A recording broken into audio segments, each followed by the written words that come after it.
আমরা এই মুহূর্তে রয়েছি উত্তর দিনাজপুর জেলার চোপড়ার লক্ষ্মীপুরে, যেখানে আজকে দেখতে পাচ্ছেন এই মুহূর্তে আপনাদের সামনে দেখানোর চেষ্টা করছি যে টায়ার জ্বালিয়ে রাস্তা অবরোধে বিক্ষোভ করছেন এখানকার যারা গ্রামবাসীরা রয়েছে, যারা এলাকাবাসীরা রয়েছে, তারা কিন্তু টায়ার জ্বালিয়ে বিক্ষোভ করছে। ঠিক কী কারণে এই বিক্ষোভ আমরা একটু জানার চেষ্টা করবো। প্রথমে দেখতে পাচ্ছেন, প্রথমে আপনাদের দেখাবো সেই দৃশ্যটা। একেবারে টায়ার জ্বালিয়ে চারদিকের রাস্তা একেবারে অবরুদ্ধ করা হয়েছে এবং ঠিক এই জায়গায় কিন্তু স্লোগান দেওয়া আছে। কি কারণে স্লোগান দেওয়া আছে একটু জানার চেষ্টা করবো।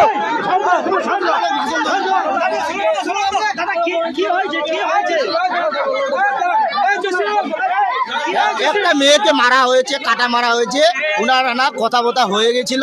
হ্যাঁ, ওনাকে পয়সা 1 লাখ টাকা দেওয়া হয়েছিল। হ্যাঁ, আর 2-4 দিন পরে ওনার মর ছিল। ঠিক আছে। হ্যাঁ, মেয়েটা এদিকে আমাদের এই যত্রাগঞ্জ বেনামির মেয়ে, মারে ফেলে দিয়েছে এই তো কলোনিতে। হ্যাঁ, নার্গিস পারভিন। না ও বিবাহিত। জি, এটা ওর ভাই।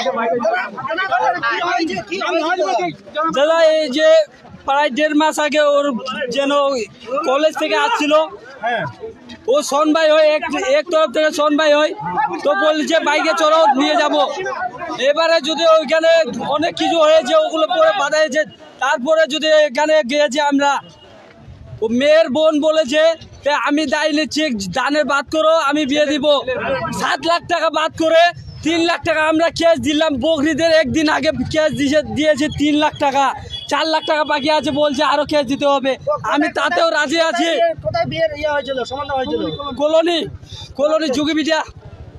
যোগীবিটা, জায়গাটার নাম যোগীবিটা। ছেলের বাবার নাম গিয়াসুদ্দ আলম, ছেলের নামটা কি যেন সুলতান আলী, ছেলের ভাইয়ের নাম হলো মুজামিল আলী, ওর জিজুর নাম হলো এখানে মোহাম্মদ মুজিবর আলী, তার বোনের নাম হলো মেহরুন্নেসা।